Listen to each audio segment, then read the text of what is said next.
Oh, hello, everyone. Welcome to this session series episode of Meet the Minds. We have our Ren practitioner, Angelica Rose Murray, here with us. She is a transformational guide, a Reiki practitioner, meditation practitioner, and a sound healing practitioner. Welcome, Angelica. Thank you. So happy to be here. So good to have you. So everything that this session is about is to give people an opportunity to meet you, meet our practitioners, get some insight into the paths, journeys, context. I know a lot of the people join sessions with our practitioners and join a lot of them, but this is an opportunity to hear more about each of our practitioners, their stories, what makes them tick, and also what is it about what they offer that is especially especially valuable as a tool. I would love to start out today by hearing a little bit about your journey as a human in your life path that ultimately got you to be a facilitator and practitioner of what you do today. Hmm. Thank you.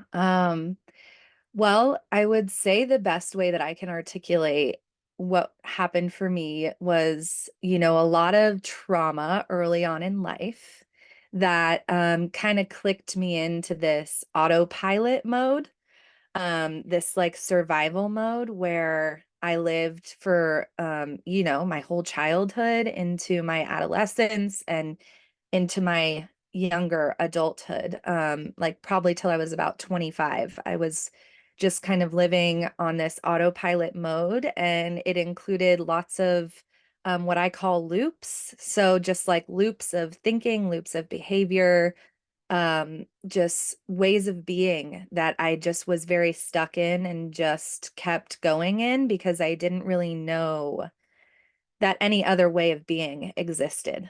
And then I hit my dark night of the soul when I was 25, where I had like a very gentle, like voice in the back of my mind that said, there's more than this. I just kind of knew you don't have to live this way anymore. And it got pretty dark for me because I got hooked in loops of addiction. That's a big part of my story is getting caught in the disease of addiction, which today I am so gratefully recovering from. And so when I was 25 is kind of when I hit the darkest part of that loop of addiction that I was in. And I just had that gentle voice come through and say, there's something else. You don't have to live like this anymore. And I reached out and asked for help. And that's when the journey of healing began for me, the journey of transformation. And it started with some 12-step program. It started like that. And I really got to become a lot of self-aware, or very more self-aware. I gained lots of clarity on the ways I was being in my life and how I didn't want to be that way anymore, and the ways that I wanted to be.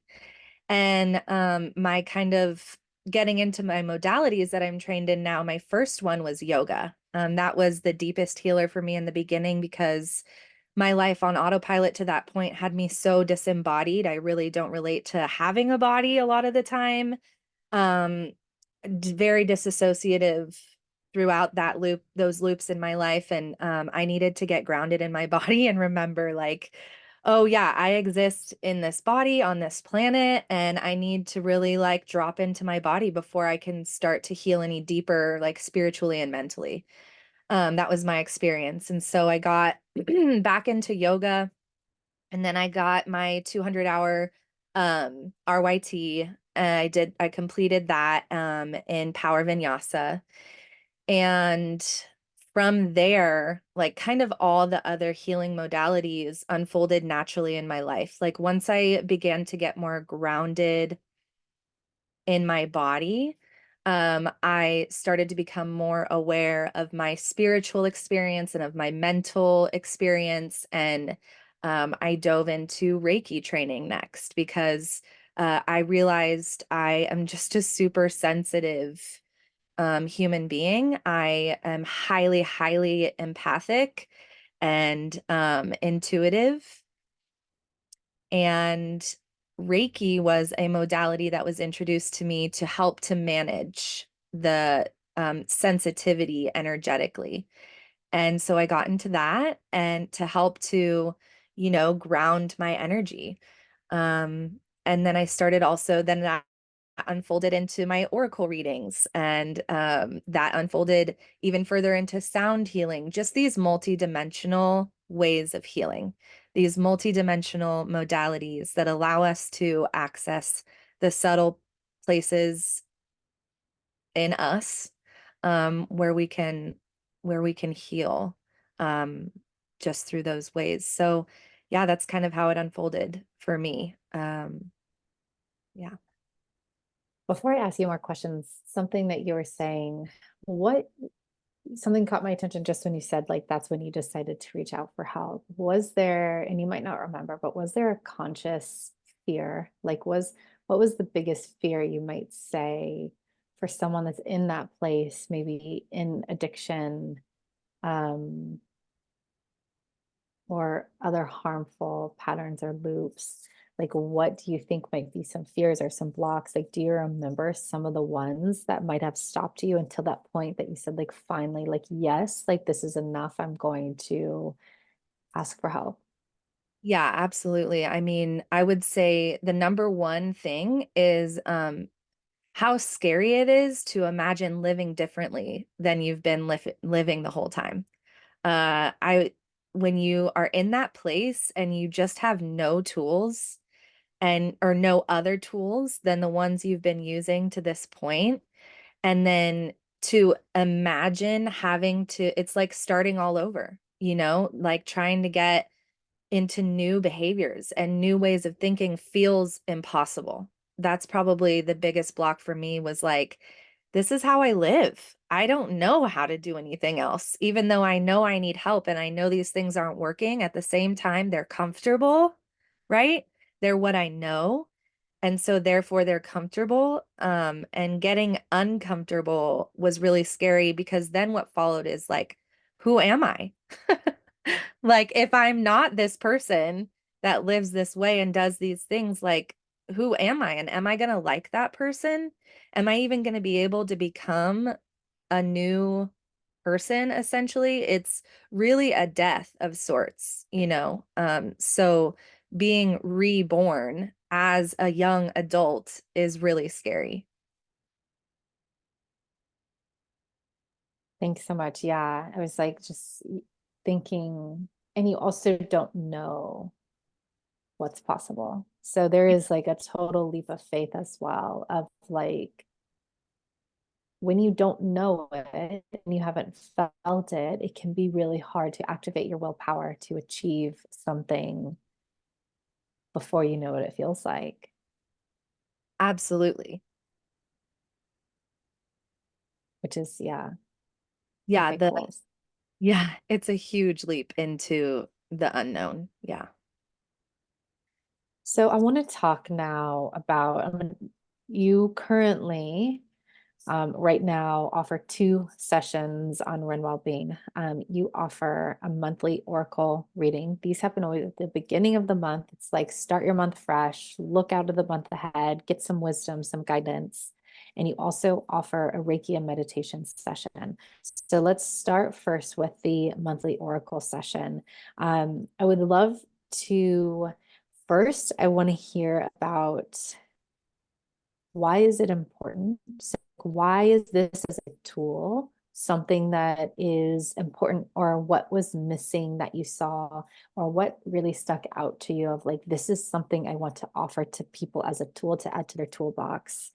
Um, let's start there. Tell us about your monthly oracle reading. Okay, awesome.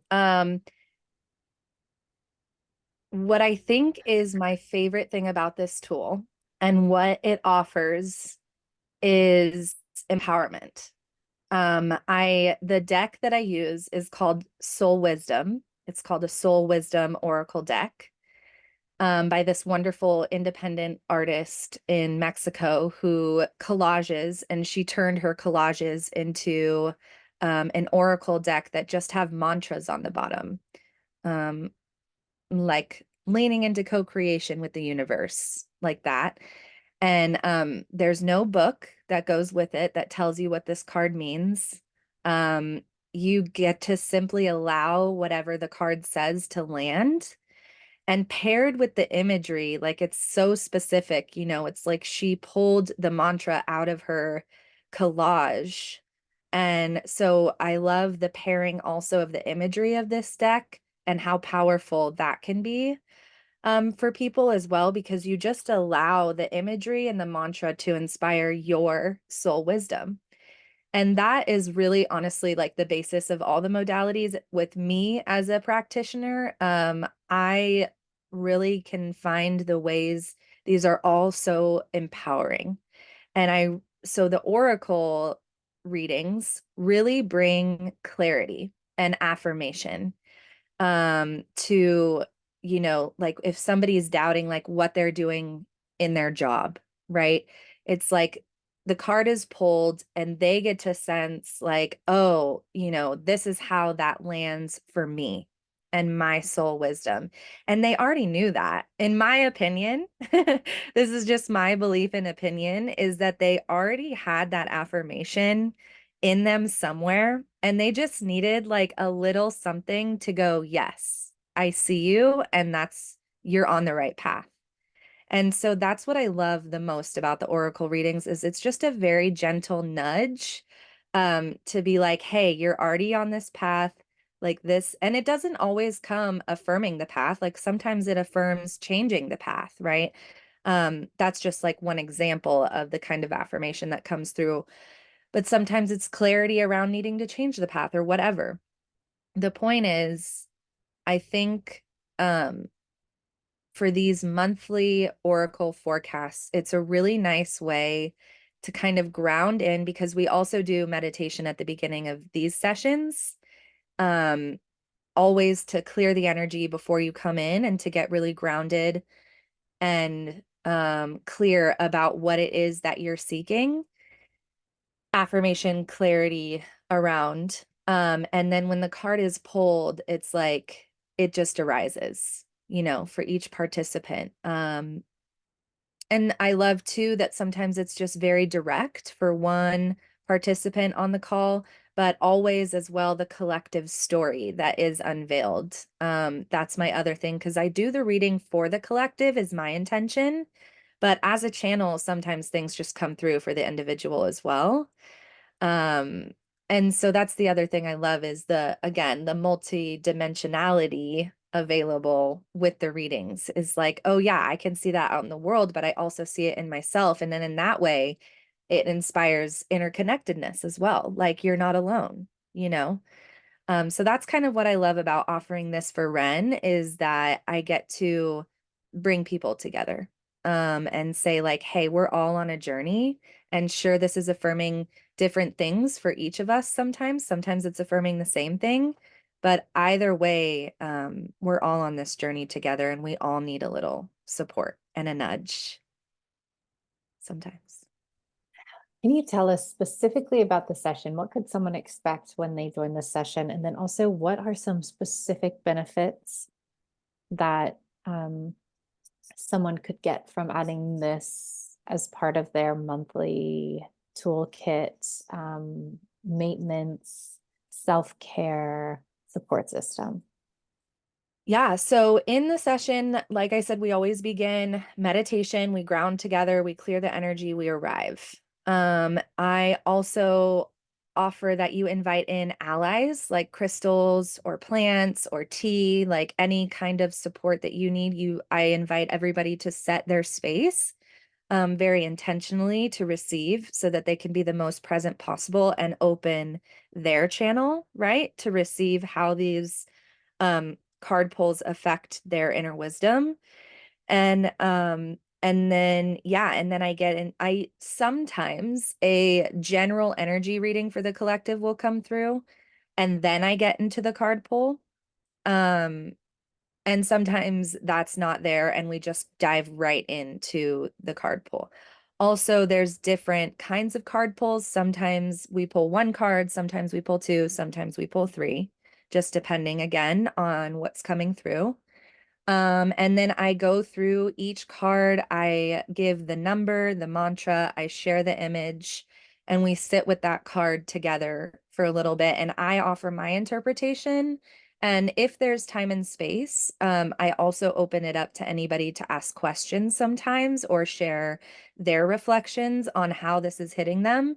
Um, to be witnessed, to be seen and heard, and to speak things out loud is so powerful. So we'll do that sometimes too, not always, not a requirement, just an invitation. And then, yeah, we complete and we always open and close with a little prayer.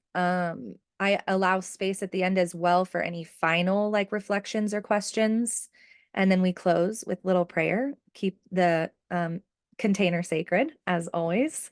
Um, and then, yeah, as far as the benefits that can come from this, if you were to incorporate this forecast, I would say it's all about intentionality. I think it's so important for me, I've noticed in my life, because of I'm not totally broken out of that autopilot cycle that I mentioned in the beginning of my journey.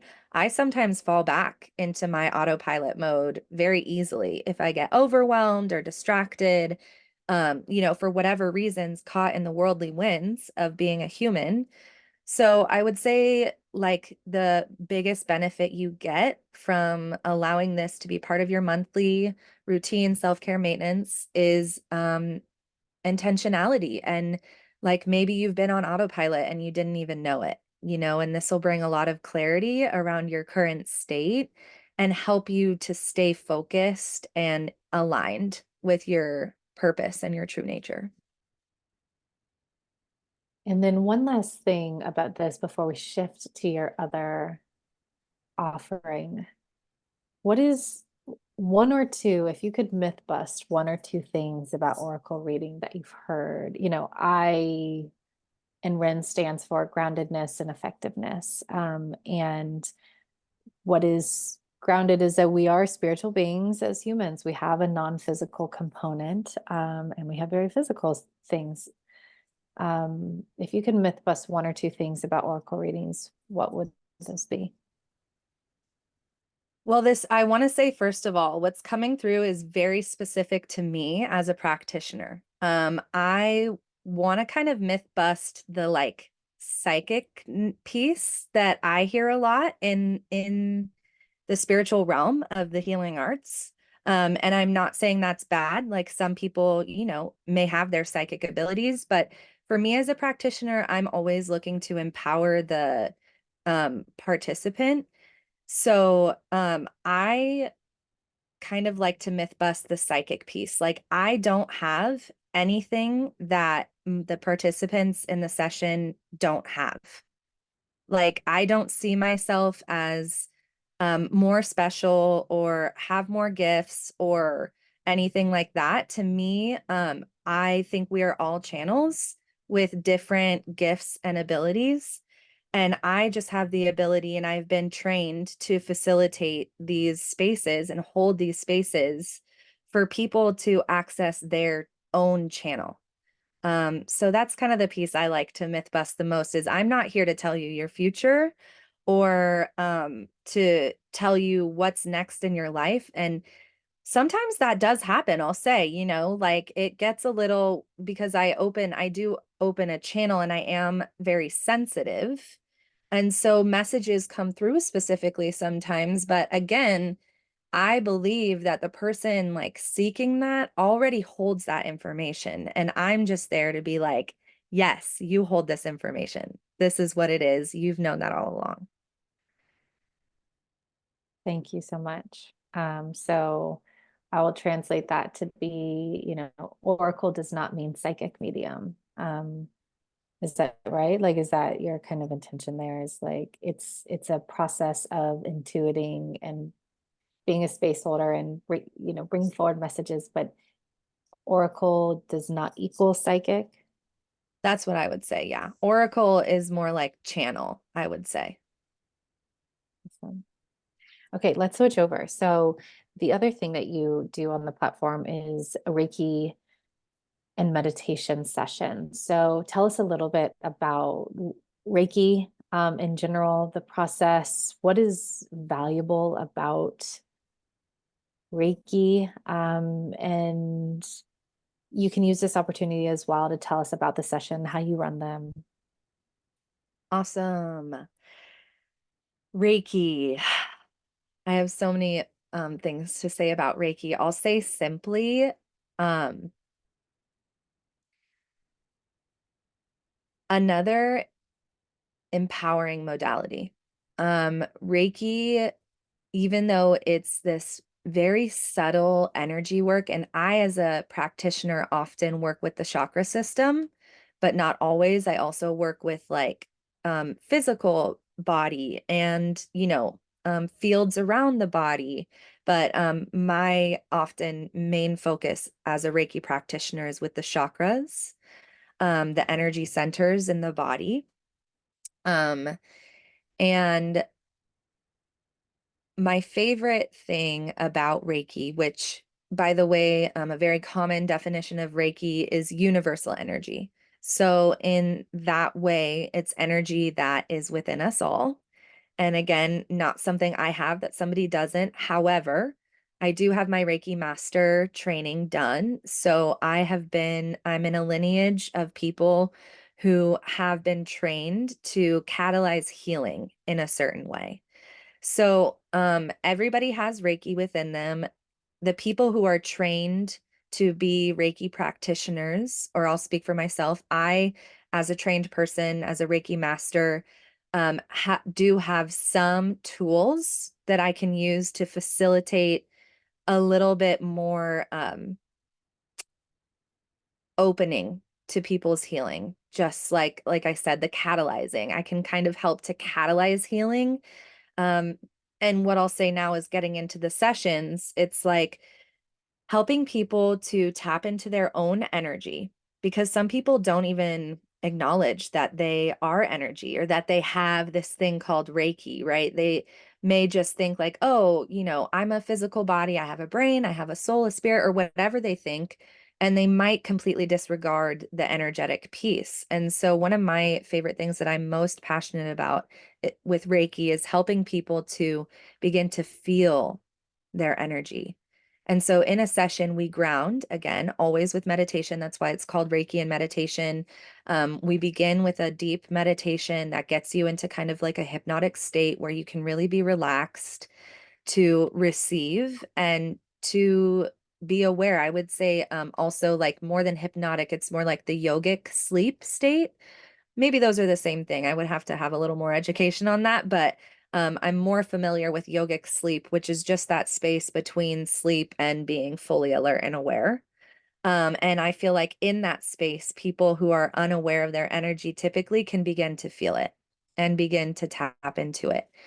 And so in the session, we ground in that meditation that gets you into that yogic sleep state where you can feel comfortable and safe, and the mind begins to hopefully ease a bit, and the awareness begins to settle more into the energetic field of your body. And then I open up my channel and I invoke my tools. Again, prayer is always said at the beginning to open the sacred container, keep us all safe. And then I just kind of open up my channel and open up to my guides, the participants' guides, the collective guides, and um, offer whatever healing comes up. And it is so different every time. That's also a beautiful thing about Reiki is it's never the same, really, any one or two times. Um, and that's the beauty of energy as well, is that there's kind of always something that we can be like healing a little bit, right? And So it might be that we work through the chakras and just balance all the chakras. There might be a specific chakra that needs tending to. There might be some physical ailments that come up. Again, you kind of never know. And in this session as well, you're invited to bring your allies, crystals, plants, tea, water, whatever that might be, your favorite blankets, pillows. You lay down and you just receive. That's another thing that I love about Reiki is it's not very like effort required. You get to just receive. And that alone is a very healing piece of Reiki, is even sometimes the healing that you needed is just to relax and just to receive and know that you're being held in a container. And even if you don't know what's happening, healing is happening, you know. And I usually leave space at the end of the session for reflections and questions and follow up as well. And then we close the container again with prayer. And that's about what it looks like. What are some of the benefits of Reiki for people if they added this to their toolkits of, whether they're doing it just once a month or they engage with it more? What can they expect to receive or some of the benefits of this? My favorite way to talk about this is kind of a Buddhist idea that comes through. I myself am a studier and I don't practice Buddhism necessarily, but I definitely am a student of Buddhism and a lot of it resonates with me. And so I found the best way I can describe how Reiki works in your regular routine of healing, in your regular regiment for yourself, whatever you do, adding Reiki, I believe, affects your karma. And I don't, I have to be clear about karma as well. Like I don't believe in the karma is a bitch kind of karma. That's a very westernized idea of it. In the Buddha's actual teachings about karma just basically say that our only true possession is our actions, and the causes and effects that happen because of our actions is our karma. And so on an energetic level, we begin to heal that karma, right? Like whether it be and it's karma inflicted upon us as well. So if we experience trauma at a young age, we do uh carry around some karma because of that kind of action that was imposed upon us. And so like getting to the deeper levels beyond your consciousness, right? This is a very subconscious modality, Reiki, in my opinion. um, you get to heal those deeper things. And then you get to kind of walk through life a little more aligned with your true nature. And I know I said that for oracle reading as well. And this all has a lot to do with me as a practitioner too, like what I believe in these modalities for and how I facilitate. And that's kind of always with all my modalities, what I am working to achieve with my clients is just bringing them closer to their true nature, um, which I believe is just an inherent goodness and um, alignment so that they can be a, of true service on their highest path in this lifetime. So, yeah. Are there any physical benefits? Yes, absolutely. Because Reiki is so subtle, I believe that it really deeply affects the most subtle systems in our body. So, the nervous system is a very popular one that people talk about, and there's systems even more subtle than that, I believe, in our physical body. I've worked with I currently have a client who has a severe brain injury and has had it for years. And anytime he comes for a Reiki session or sound healing in particular has been really effective for him in bringing some relief. Also glaucoma. I have a client with glaucoma. I have clients with like digestive issues or chronic pain. And they all can have testimonials that talk to um, even if it was just relief for that 1 hour of session, it brings relief for sure to physical ailments. And then last thing, if you could myth bust one thing about Reiki, what would it be? I always hear that Reiki is this really woo-woo thing, and you kind of have to subscribe to the quote unquote woo-woo way of life for it to be effective for you. And I don't believe that at all. I think that you could be a very intellectual, logical mind person, and maybe you don't even believe in Reiki, but the fact is that energy is real. And if you are an intellectual person, you could, look this up. And even, I mean, even if you subscribe to electricity, right? Essentially, like that on a certain level is energy. Energy is real, and you don't have to like be this super woo-woo hippie person for Reiki to work for you on your healing journey, whatever that looks like. Awesome. Thank you so much. Anything else you want to add before we wrap up today, Angelica? Mm, I don't think so. Just very grateful to be with Ren and to be of service. Yeah. Thank you so much. Thank you, everyone, for tuning in. You can find Angelica on the calendar every month. Um, Download the app, log into a session, check it out for yourself. And she's always there for questions, support, and also you can book one-on-ones with her. Thank you so much, Angelica. Thank you. Thank you so much.